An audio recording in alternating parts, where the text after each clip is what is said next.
ഹരിയാന, മഹാരാഷ്ട്ര, ഡൽഹി എന്നീ സംസ്ഥാനങ്ങൾക്ക് ശേഷം ബംഗാളിൽ ബി.ജെ.പിയെ അധികാരത്തിലെത്തിക്കാൻ ആർ.എസ്.എസിന്റെ പുതിയ കരുനീക്കം. ഡൽഹിയിൽ 27 വർഷങ്ങൾക്ക് ശേഷമാണ് ബി.ജെ.പി അധികാരത്തിലെത്തുന്നത്. ഹരിയാനയിൽ സാഹചര്യമെല്ലാം അനുകൂലമായിരുന്നത് കോൺഗ്രസിനാണ്. എന്നിട്ടും അവസാന ലാപ്പിൽ ബി.ജെ.പി അധികാരത്തിലെത്തി. ഈ വിജയങ്ങൾക്കെല്ലാം പുറകിൽ ആർ.എസ്.എസിന്റെ ചാലക ശക്തിയുണ്ടായിരുന്നു. മഹാരാഷ്ട്രയും ഡൽഹിയും ബി.ജെ.പി പക്ഷത്തേക്ക് എത്തിച്ച അതേ ആർ.എസ്.എസിന്റെ അടുത്ത ലക്ഷ്യം ബംഗാൾ എന്നതാണ് ദേശീയ രാഷ്ട്രീയത്തിലെ വമ്പൻ കരുനീക്കം. ഡൽഹിയിൽ ആം ആദ്മി പാർട്ടിയുടെ കുത്തക ഭരണമായിരുന്നു. 4/3 ഭൂരിപക്ഷമുള്ള ഭരണം. പ്രതിപക്ഷം അപ്രത്യക്ഷമായ കാലം. അരവിന്ദ് കെജ്രിവാൾ അജയനാണെന്ന് ഏവരും വിലയിരുത്തി. പക്ഷേ ഡൽഹിയിലെ ഫലം മറ്റൊന്നായിരുന്നു. ഇതിന് പിന്നിൽ ആർ.എസ്.എസ് എന്ന സംഘടനയുടെ കരുത്താണെന്ന് ഏവരും വിലയിരുത്തുകയും ചെയ്തു. മഹാരാഷ്ട്രയിൽ ബി.ജെ.പിക്ക് ചരിത്ര ഭൂരിപക്ഷം നൽകിയതും ആർ.എസ്.എസ് പ്രവർത്തനമായിരുന്നു. ഹരിയാനയിൽ ഏവരെയും അമ്പരിപ്പിച്ച് ബി.ജെ.പിക്ക് ഭരണ തുടർച്ചയും ആർ.എസ്.എസ് നൽകി. കെജ്രിവാളിന്റെ കയ്യിൽ നിന്നും ഭരണം പിടിച്ചെടുത്ത ആർ.എസ്.എസിന്റെ അടുത്ത ലക്ഷ്യം ബംഗാളാണ് എന്നതാണ് പുതിയ റിപ്പോർട്ട്. ആർ.എസ്.എസ് മേധാവി മോഹൻ ഭാഗവത് നടത്തിയ 10 ദിവസത്തെ ബംഗാൾ പര്യടനം ഇതിന്റെ സൂചനയായാണ് കരുതുന്നത്. ബംഗാളിലുടനീളം വേരുറപ്പിക്കുകയാണ് ലക്ഷ്യം. ആർ.എസ്.എസ് പ്രാദേശിക പ്രവർത്തകരുമായി അടച്ചിട്ട മുറിയിലെ കൂടിക്കാഴ്ച, സംഘടനയെ താഴെത്തട്ടിൽ ശക്തിപ്പെടുത്തുന്നതിൽ ശ്രദ്ധ കേന്ദ്രീകരിക്കുന്നതിനുള്ള പദ്ധതികൾ, പുതിയ ഓഫീസ് ഉദ്ഘാടനം, കൊൽക്കത്ത ആർജിക്കർ ആശുപത്രിയിൽ കൊല്ലപ്പെട്ട ഡോക്ടറുടെ മാതാപിതാക്കളെ കാണൽ, ഇങ്ങനെ പല ഇടപെടലുകളും മോഹൻ ഭാഗവത് നടത്തുന്നുണ്ട്. മോഹൻ ഭാഗവതിന്റെ സന്ദർശനത്തിനെ 2026 നടക്കാൻ പോകുന്ന നിയമസഭാ തെരഞ്ഞെടുപ്പുമായി ബന്ധപ്പെടുത്തിയാണ് തൃണമൂലം കാണുന്നത്. 2026 മാർച്ച് ഏപ്രിൽ മാസത്തിലാകും ബംഗാളിൽ തെരഞ്ഞെടുപ്പ് നടക്കുക. 2019 ലോക്സഭാ തെരഞ്ഞെടുപ്പിൽ ബംഗാളിൽ ബി.ജെ.പി മുന്നേറ്റമുണ്ടാക്കി. പിന്നീട് കാര്യങ്ങളെല്ലാം തന്നെ മുഖ്യമന്ത്രി മമതാ ബാനർജി അനുകൂലമാക്കി. തൃണമൂൽ കോൺഗ്രസ് അജയ് ശക്തിയായി മാറുകയും ചെയ്തു. ഡൽഹിയിൽ ഇന്ത്യ സഖ്യത്തെ തകർത്താണ് ബി.ജെ.പി വിജയിച്ചത്. ബംഗാളിലും മമതയ്ക്കെതിരെ കോൺഗ്രസും CPM-ഉം രംഗത്ത് വരും. ഇതിനൊപ്പം ന്യൂനപക്ഷ വോട്ടുകൾ ഭിന്നിക്കുകയും ചെയ്താൽ ബംഗാളും പിടിക്കാമെന്നാണ് പ്രതീക്ഷ. ഇതിന് സംഘടനയ്ക്ക് ശക്തി വേണം. അതിനുവേണ്ടിയാണ് ആർ.എസ്.എസ് തലവന്റെ 10 ദിവസത്തെ സന്ദർശനം.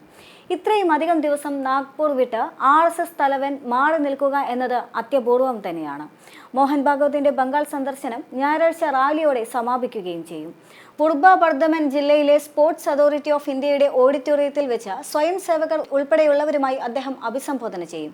റാലിക്ക് പശ്ചിമ ബംഗാൾ സർക്കാർ അനുമതി നിഷേധിച്ചിരുന്നു. തുടർന്ന് ഹൈക്കോടതിയെ സമീപിക്കുകയും കൊൽക്കത്ത ഹൈക്കോടതി റാലിക്ക് അനുമതി നൽകുകയുമായിരുന്നു.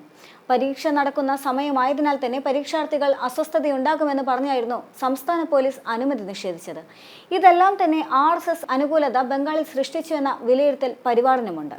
ഡൽഹി നിയമസഭാ തെരഞ്ഞെടുപ്പ് ഫലം പുറത്തുവന്നതിന് പിന്നാലെ പശ്ചിമ ബംഗാൾ മുഖ്യമന്ത്രി മമതാ ബാനർജിക്ക് മുന്നറിയിപ്പ് നൽകി ബി.ജെ.പിയുടെ മുതിർന്ന നേതാവും പ്രതിപക്ഷ നേതാവുമായ സുവേന്ദു അധികാരി രംഗത്ത് വന്നിരുന്നു.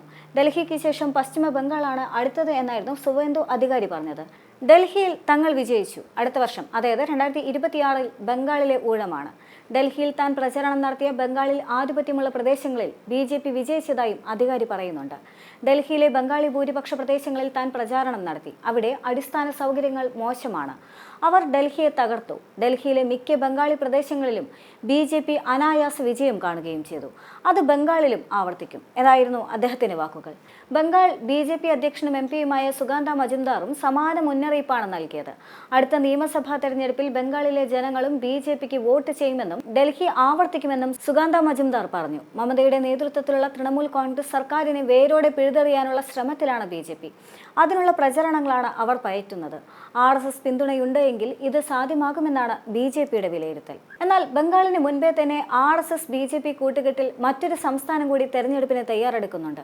ഈ വർഷം നവംബറിലാണ് തെരഞ്ഞെടുപ്പ്. എന്നാൽ ബംഗാളിലെ പോലെ ഒരു അട്ടിമറിയുടെ കാര്യം ബീഹാറിലില്ല. മാത്രമല്ല, ബീഹാറിന് വേണ്ടിയുള്ള നീക്കങ്ങൾ ബി.ജെ.പി ആദ്യമേ തുടങ്ങിക്കഴിഞ്ഞിരുന്നു. ബജറ്റിലെ ബീഹാർ പാക്കേജുകൾ സൂചിപ്പിക്കുന്നത് തെരഞ്ഞെടുപ്പിനെ തന്നെയായിരുന്നു. പുതിയ ഗ്രീൻഫീൽഡ് എയർപോർട്ട്, കർഷകർക്ക് makhana board, national food tech institute അടക്കം വമ്പൻ പദ്ധതികളാണ് ധനമന്ത്രി നിർമ്മല സീതാരാമന്റെ ബജറ്റിൽ ഇടം പിടിച്ചിരുന്നത്. മഖാന ഉൽപാദനം, സംസ്കരണം, വിപണനം എന്നിവ മുന്നിൽ കണ്ടുകൊണ്ടാണ് മഖാന ബോർഡ് സ്ഥാപിക്കുന്നത്. ഇതിനു പുറമെ പട്ന എയർപോർട്ടിന്റെ നവീകരണവും 5 ITIകളിൽ അടിസ്ഥാന സൗകര്യങ്ങൾ വർദ്ധിപ്പിക്കുമെന്നും പ്രഖ്യാപനമുണ്ടായിരുന്നു. ഇതിനു പുറമെ ഗിഗ് തൊഴിലാളികൾക്ക് ആരോഗ്യ പരിരക്ഷ, അമ്മമാർക്കും കുഞ്ഞുങ്ങൾക്കും പോഷകാഹാര പദ്ധതി, ഹോം സ്റ്റേകൾക്ക് മുദ്രാ ലോൺ, സർക്കാർ മെഡിക്കൽ കോളേജുകളിൽ സീറ്റ് വർദ്ധിപ്പിക്കൽ, MSMEകൾക്ക് കൈത്താങ്ങ് തുടങ്ങിയ മറ്റ് അനവധി പ്രഖ്യാപനങ്ങളും ബജറ്റിൽ ഇടം പിടിച്ചിരുന്നു.